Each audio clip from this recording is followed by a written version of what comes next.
morning. Thanks for watching this morning. For Coffee with Amy, we're going to be talking about sashings and cornerstones and how to ensure that you stay square as you're building your quilt out. So we will take a look at that. So this morning, we're going to talk about sashings and cornerstones. And why you would want to use sashings and cornerstones. And we're going to talk about two ways to do your sashings and cornerstones. So if you're in our pre-cut block of the month, we do sampler blocks, which means every block is different. There's not really a set pattern usually when you do a sampler quilt. So if you look at the quilt behind me right here, this is a sampler quilt that I did a long time ago. And you can see every block is different in this quilt. And here's our sashing and our cornerstone. And what's nice about using sashings and cornerstones in sampler quilts is it allows each block to be highlighted on its own, be its own special star in the quilt. So each one is separated and stands alone. So this is what we're going to be talking about today, how to join your blocks with the sashings and then adding cornerstones. We will talk about two ways to do them, in addition to how you ensure that you stay square and straight. So how do you ensure that this stays in line? Okay, that all your blocks are in line. So there's two ways to do that, and we're going to talk about that today. And next week, we will talk about continuous binding, and then how do you ensure that your pieces stay straight when you do continuous bindings and you have no married. Let's see. Let's start with what tools you might need. So the supplies you might need for your sashing outside of what color sashing you're going to use and what kind of cornerstones you're going to use. You will need probably a rotary cutter, pair of snips, or a clip for when you do continual piecing and you need to separate your pieces. This comes in handy, or a small pair of snips, marker maybe, in addition to a squaring ruler, maybe a strip cutting ruler. Okay, and I'm going to show you how to square your blocks first so we can get going. Oh, you also are going to need some pins. So definitely need some pins. I am a pinner. Okay, so let's start with the squaring ruler. This is a Creative Grids ruler, and it has all the Creative Grids rulers, and you've probably heard me say this before because I'll probably repeat it in every video, but the Creative Grids rulers have just a slight bend in them, and what that allows is for you to float your ruler over the fabric, and then it has these little grippy circles on the back. The squaring ruler also has grip around the edges. And so when you float it and you get it right where you want it, you can push down and that will secure your ruler to your fabric. So I have it on my ironing pad right now because I want you to be able to see the ruler itself. So there's two sides to the ruler. It's a 12.5-inch ruler. It's got white dots along here, and those are your whole numbers. Okay, so you're 1 to 2. So if I wanted to square something from this side, I'd probably start here. But you also have the option to use the black numbers. And if you notice, I turned the ruler. That means the white numbers are upside down to you. That means you're not using the white ruler, the white dots. You're using the black dots. So whatever is facing you is what you want to use, okay? So these are on the half. So for this one, when you start over here, it starts with a 1/2 inch. So you have the 1.5, 2.5. If you start on this side, it starts with 0, 1, 2, 3.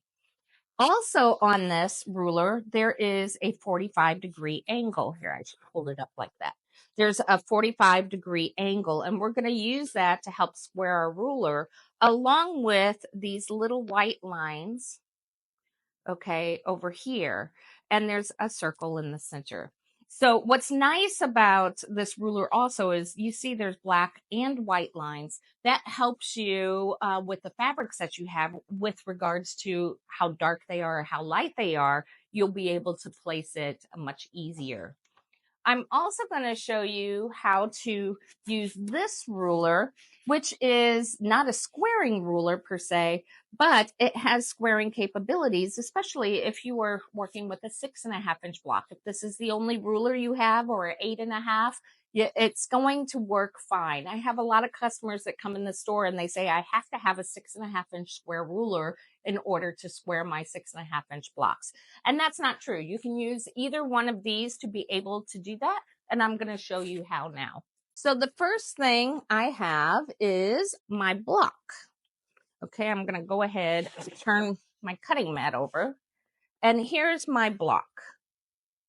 So if you've ever sewn with a group like we do in the shop, we never know who is going to be sewing our blocks together for our samples that we hang on the wall. So there could be 6 different people making these blocks. So when you are sewing, everybody's 1/4 inch is just a little bit different, or maybe I used a different foot than what Lois used, or maybe I trimmed differently than what Lois says. Her scant is larger than my scant. Whatever the case may be, and this happens a lot when you are in guilds or sewing groups and you're doing a combined project, all blocks are not going to be created equal. It depends on your cutting. It depends on your scant. It depends on how you press. And then you get your finished block. So all of our blocks are not created equal. And I'm going to show you first how to square them. And then we're going to show you what you do when they're not all equal, when you add your sashings, borders, cornerstones, all that good stuff. So I'm putting my ruler on here. Now put it on backwards so you can see it here. All right. And I purposely used this cutter versus my rotating one, because the rotating mat I have here, I would have preferred my rotating mat, but it's exactly 12.5, the one I have here. So that's not a good one to use. So I am first going to take my center ruler and I'm going to place it into the center of my block. And then I'm going to take these white lines and try to get them in here. Then I'm going to take the diagonal line and get it to go from corner to corner. So trying to do all of that as best you can, because it might not work that way, but we're going to get pretty close, I think. So here's my white dot. Here's my white line. See, I'm a little off right here, but I see I'm all off right there. There we go. So now my dot's in the center. I have my white line here. It's just a little off right there, going across. All right. So when I put this down, I'm going to trim all the way around my block. Okay. I'm going to cut here, turn it, and cut here. And now I have trimmed this block.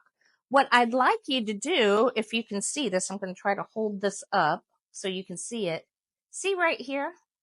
You can see the mat and you can't over here. That's because there is a little gap there. It's not a true 12.5-inch square all the way around. And if I pick this up, you can see it right there. You can see I've got about 1/8 of an inch that's off right there. So after I square all my blocks, I'm then going to measure them. And I measured all of our blocks, and it's sad to say, but you all have been there. Each block is probably between perfect 1/8 of an inch to 1/4 of an inch off. So what I'm going to do now is take the average of those, and I'm going to say 12 and 3/4, or I'm sorry, 12 and 3/8 maybe. I'm going to make my sashing 1/8 of an inch short. Okay, so when I've cut my sashing, here it is, and it's hard to see, but I cut it 12.5 inches, and then I took the average and I cut it down 1/8 of an inch. So here's my 12.5. There's my 1/8 of an inch I cut off of this strip. Okay, so you can see that this one is just a little bit longer than this one. So what I'm doing is I'm squaring as I go. That way, when I get to the very end, I don't have, a 1/2 an inch or a whole inch sometimes. If you're a long armor, when your quilts are not square, because one side's, let's say, 20 inches and the other side's 21. And a long arm will definitely tell you that. And then you end up with folds and gathers and things like that in your quilt. So this is one way to square as you go. Okay, so now I have my correct size. If you square your block and you're like missing, because it is off, all these little threads, you will want to, oh, here, this one's a better one to show you. See all these little threads?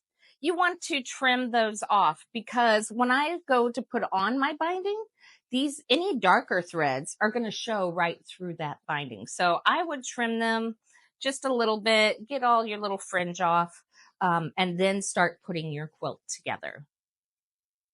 So when I go to put on my sashing, I'm first going to fold it in half. I'm going to put a little crease in it. And the first thing I'm going to do is line up my center seam with my fold. Okay. And guys, this is the same way you do borders. So when we get to our border section, you'll see that. Okay. So this is just a little bit off. You can see that, but I'm going to make sure that I'm straight, because remember, I did 1 1/8. And if some of these were 1/4 inch short, then I have to either ease in or ease out the quilt block and the sashing. So now I have my ends meeting and my center meeting. If this was larger, I'd probably pin in between also. Okay, so that is the first step. Then you're going to do your 1/4 inch seam. So when you do that, you have this guy when you're done. Okay, and he's all put together, and you have your seams. Now, one of the things you need to look at, I'm going to get this out of the way. One of the things that you will look at when you start putting these together is, will you have sashing at the top and bottom and on the sides, or is that where you're going to start your borders? So you might put what I call a stop border, which is an inner border, and it's usually skinnier, and then a regular border. Let me move all of that. So on this case, I'm going to say no sashing on the outside. And so as I build my quilt, I'm only putting my first row together, and I'm only putting it on these sides. So now when I get ready to put my last block on, okay, I have these two I'm going to put together, and then I have my last one doesn't have any sashing because I'm going to connect it to this guy. So this is a throw size that will have 3 across and 4 down. Okay, so now I have that. So that is one way to do it. And I guess I'll go ahead and finish this side and then tell you the other way. So this is what I call row by row sashing. And what you will do is take your finished row, Here it is, my finished row. And now I create a second row of just sashing and cornerstones. So I took my little cornerstone, I added it to my sashing just like I did the blocks. Now I do the same thing. I fold it in half. Here's the center of the center block. And I'm first going to put that together. Then I'm going to match the seams on my cornerstones. And this is for beginners of why I love cornerstones, because you get the opportunity to really make sure your squares are in a line. So if your seams go in opposite directions, okay, then you're just going to take that, here, let me do that, take that and get these seams to butt up next to each other. Okay, and you're going to put a little pin there to make sure they stay secure, and then keep going and do it to the other side of the cornerstone. Okay. So if I wanted to truly ease it in, if you've ever gathered a skirt, you know what I'm talking about here. But I would probably find the center of this guy and I would pin the center. I had to move it over a little bit. See that? And then pin that. And then come to the end. And look, when I scooted that, this met perfectly.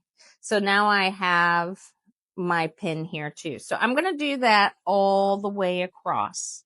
Okay. And then that way my ends are meeting up. This is meeting up. And you can see there's a little gap there, but when you go to sew it, you are easing it. And that just means that that little gap is going to be fed in as you're piecing it. So, little tip for you. If you are not using a walking foot is where you have your feed dogs and they're feeding the fabric this way, and your foot comes down and moves with it, right? So it's grabbing the fabric and it's moving it through. Well, if you don't have that on, let's say you just have a regular foot with a guide or something like that, this doesn't have claws and teeth. So only the bottom does. So what will tend to happen is your bottom will feed faster than the top. So if that's the case and my gap is on this side, maybe, and I look across, then I might want my feed dogs to be on this piece because it's going to feed it just a little bit faster and it will help take in that gap a little bit. And then my cornerstones will match up really well. Okay. So this is one way, and this is row by row sashing. So if you've ever done a jelly roll quilt, you will have noted that sometimes, like if you're always going from one end and you're adding those little skinny pieces and 42 inches, that your quilt starts to shift like this. And that happens because of that feed dog action that I was telling you. So when you're doing strips, sometimes you want to sew from this side, then flip it, and then sew from that side, and that will help keep things straighter. But the shorter, the better. So when I had my blocks, I call this block to block sashing and cornerstones. So I first add my side pieces like I showed you before, but then I have just one sashing. Okay. And when I do that, I first marry the seam, get that all butted up. So this seam on my block is matching this seam on my cornerstone. And then the end. And then I go to the end, make sure they're all married up. Okay. And then I'm going to sew this on. So when I do that, I have a single block. It's just larger now. So I have my sashing on the side, and then I have my sashing here. So when I get ready to put on my next block, I just start joining them, and I do it the same way. I will match up the ends, I'll marry the seams, and then I will have an attached sashing. And this is sometimes straight because the pieces are shorter, straighter cutting, straighter sewing, less press, all in one piece.